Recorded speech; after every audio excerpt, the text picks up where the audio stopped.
Hey everybody, welcome back to Interrupting here for another movie review for you. Today we have Poor Things. This chick that we don't know kills herself, gets discovered by Willem Dafoe, realizes she's pregnant, gets the baby's brain implanted in her, and then she becomes kind of this whole new person, and then she kind of learns the world, gets swept up with this with this rich dude, has a bunch of discovers sex, you know what I mean, and relationships and. You know what I mean? And just the world, you know what I mean? Like, sex, relationships, wisdom, philosophy, hierarchy, feudalism, you know what I mean? Like, all these things, you know what I mean? Like, you know, like, she learns, you know what I mean? Like, she learns about the world, you know what I mean? Like, it's pretty much about a young, fresh brain. As like a baby. A baby's the purest thing in the world. Unscathed by the problems of the world, you know. So it's about this new this new life, this new person. This being unscathed by the world. It's this very pure being. You know what I mean? Very pure. Not pure in like she's holy. No, pure means that she's like everything is honest. You know what I mean? Yeah. One of the most honest character people you could possibly meet because she doesn't even know how to lie yet. No. She has to like she learns about deception. You know what I mean? It's pretty much about a naive, pure person getting a first ticket ride through the world for the first time and experiences all the facets of it. Yeah. The ups and downs. She learns how people have to maneuver to survive. She learns about survival. She learns about survival. She learns about compassion, love, sex, hierarchy. You know, the difference between rich and poor. Like, she learns all these things for the first time, and we get to live vicariously through her, and we get to live vicariously through her to experience these things for the first time and see how she would handle it, or how anyone that's very new to these concepts would handle it. And I think that's basically the movie. Yes. In a very short term. So, but this movie, even though I think this movie is very fucking good, great, honestly, I do have some issues. Mainly, I think they could have done more. I think the pacing wasn't. I think not even pacing is more like pacing more like what they chose to focus on. Kind of gave way too much time to Mark Ruffalo's and her predicament, which I think it really overstayed its course. It was good as it is, but it's like kind of like, you know, like in a way she's trying to keep him along because she wants to push it to this limits. Cause that's how relationships work. It's like you like at the expense of more interesting things. Like Jerrod Carmichael wasn't even a physical relationship; it was more like just seeing the world. You know? Yeah, because discovering. Like to be exactly. Like her companionship with those two philosophers was actually very interesting. Yeah, so it's like that, and that's some real shit it was getting into. Like how we don't do anything for the poor, but the poor is in our. But why should we do something for them? Because if they were in our position, they probably do the same thing. Whatever else, you know what I mean? Like, like you got into some real like problem of the world type shit, and it broke her, and we kind of barely spent 10 minutes on that. It's like I think that deserves some more time, not just for the movie, but for like the world as well, because these are some real important topics. And this is a character that's learning the world for the first time, so this is something that can't just be like dashed to the side. But probably these are dashed to the side too, so I don't know if they even intentionally trying to do that or not. I don't know.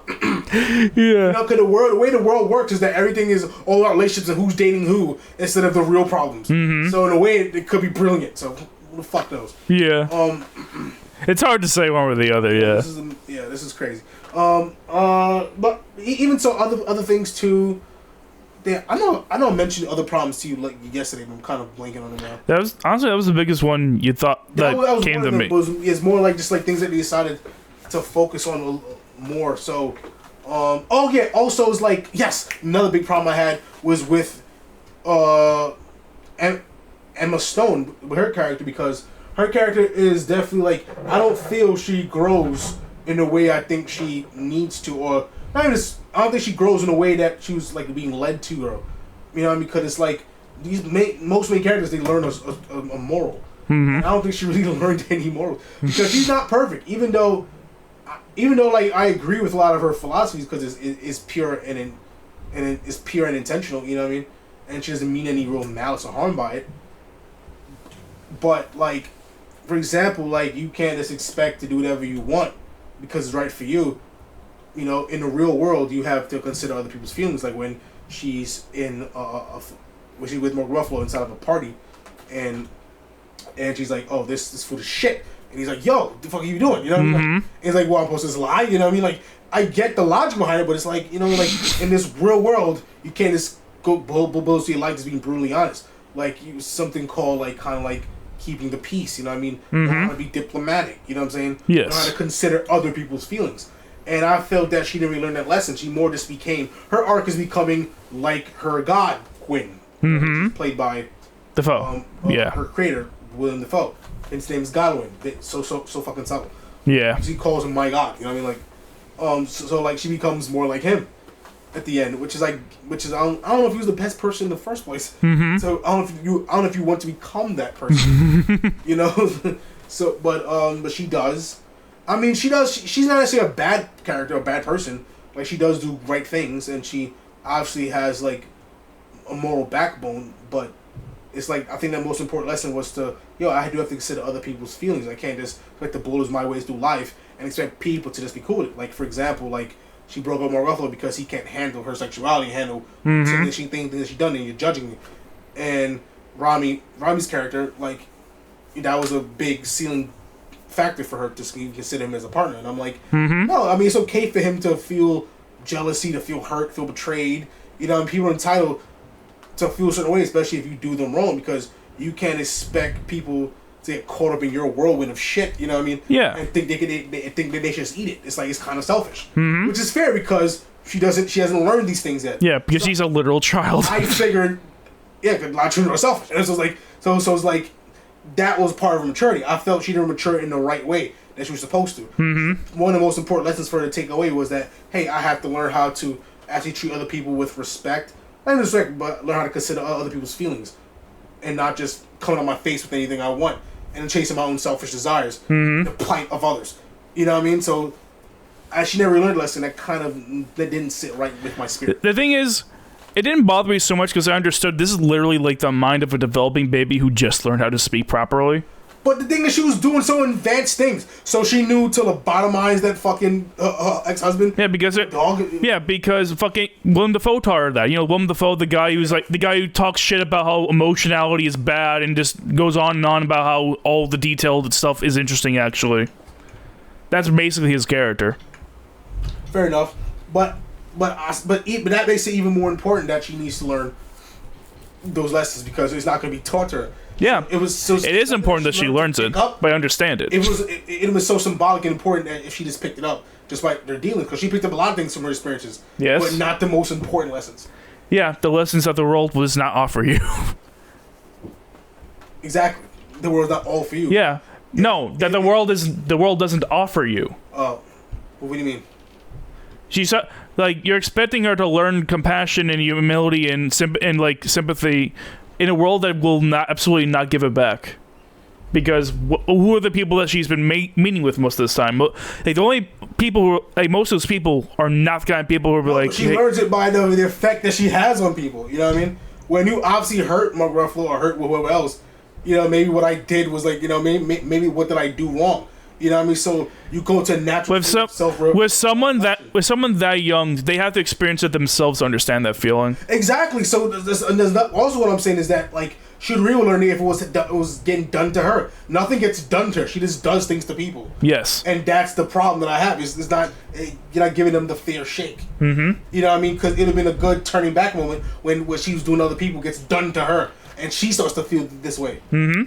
That would, to me, something like that would have been more meaningful to the story. Yeah, that would be a really good scene. Maybe even a good way to end the movie.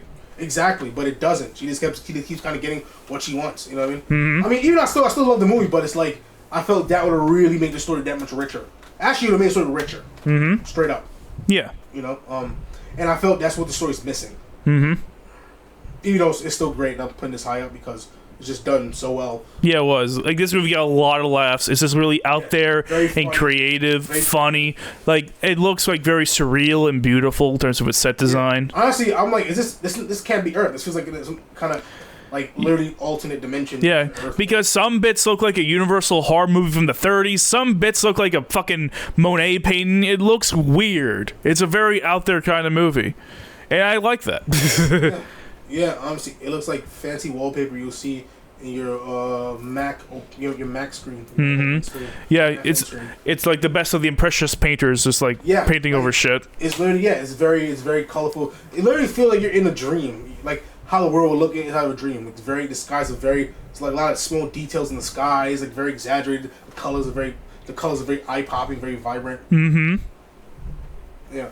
Yeah. So that's definitely a good touch, you know, and it was never really addressed, which makes it that much more ambiguous, which is like, okay, cool, I kind of like that. It's like we're just not going to talk about it. Like, it's something that's there. It's just like extra layer of thought that was just put into the story. Yeah. But yeah, I'm honestly like, even though I said what I said, like I don't look at it as a huge flaw, even though I do think it's something that should have been included. Because I still think the movie got its, like. I still think the movie made a bunch of other good points that kind of not make up for it, but kind of makes it still satisfying for me. But I felt that's what the movie really should have went, and the movie would have been even greater. You know what I mean? Yeah. Than it is. I agree. Yeah, but that being said, I think it's time for us to get to scores. Okay, what's your score? My score for this, I'm thinking one of 93. Wow, I was actually gonna go for 94. I'll stay 94. Okay, sounds good. Yeah, like really good, great actually. But you know, like if they implemented what I wanted for her character, probably would have 97. Yeah, this really could have been even better than it was, but this was still a damn good time. I'm pretty sure 92 is what Rotten Tomatoes gave it. Actually, I don't know. I haven't seen the Rotten Tomatoes score for this. You did? Okay. No. Yeah. So yeah, I'm definitely watch this movie. Support good movies. It's the reason why a lot of these like big A-list actors like Mark Ruffalo and Emma Stone are doing these kind of movies because Hollywood is kind of losing its edge. Yeah, they want to do actual good movies to put respect on their name. Yeah, good movies. You know what I mean? Good indie movies are starting to make a name for itself. Yeah, and hopefully it won't get bigger and bigger. Yeah, that way we can have like proper cinema back again. Yeah, kind of movies. Yeah, like how they used to in the 90s. Yeah, that was like a renaissance of films. I mean, every generation goes through its highs and lows. Oh, definitely. Like people will be like, "Oh, this is the worst decade for movies ever." I'm like, we've had ups and downs before. It happens. For Hollywood, there's a bunch of good movies out there. Yeah, just tons of shit to watch. You're just not looking in the right space. Well, the problem is Hollywood's the backbone of cinema, so yeah. Hollywood fails. They're gonna look at the whole thing as a failure. Exactly, because they're only looking at the biggest fish. They're not looking at everything surrounding it, which is dumb. It's a dumb way to look at it. We're not even looking at foreign markets. No, foreign markets are doing well. Hits for years. Koreans are doing their thing. Yeah. Bollywood is doing their thing. Bollywood had a film that was nominated for an Oscar last year. Yeah. RRR, like we're going to be reviewing a Japanese movie right after this one. Yeah. So yeah, there's lots of foreign markets. There's lots of indie films are fantastic. A lot of our favorites this year are indie films. Like I think Past Lives is an indie. Dream Scenario is definitely an indie. I think it's A24. I don't know what Past Lives is, but Dream Scenario definitely is. I researched it early not too long ago. I'm pretty sure it's A24. Okay. But that's indie too. Yeah, it is. It's the biggest indie company, but still an indie company. Yep. Yeah, there's plenty of great stuff to watch. So if you're like dissatisfied with the Hollywood stuff, just go looking, explore, have fun, go to the theater and watch good movies. It's actually a studio film. It's Universal. Nah, I think about it. Let's see. Oh yeah, it's Searchlight. Yeah. Searchlight. I thought it was Universal. No, okay, so it's Disney. This is a Disney movie. Yeah, Disney. The irony. Yeah, we're bashing Disney movies while praising a Disney movie. It's Fox, but Fox is owned by Disney. So yeah, it's technically a Disney movie. It's all in the same. So it's no longer 20th Century's, which is crazy because it's so iconic. But yeah, I know, right? 20th Century instead of this. But Searchlight was always like a company under 20th Century. So now he's going with Searchlight. I'm like, no, just make it 20th Century. It's such an iconic logo. Just take the Fox out. Just say call it 20th Century. No, we're going with Searchlight Studios. Whatever. Just call it 20th Century Studios. So stupid, but whatever. Yeah. You're taking a synonymous name to go with a less synonymous name, whatever. Go for it. Just go for it. Anyways, that's it for us. Please make sure to hit that like and subscribe button, hit that notification bell so everybody have all of our new videos, and we'll see you next time for another movie review.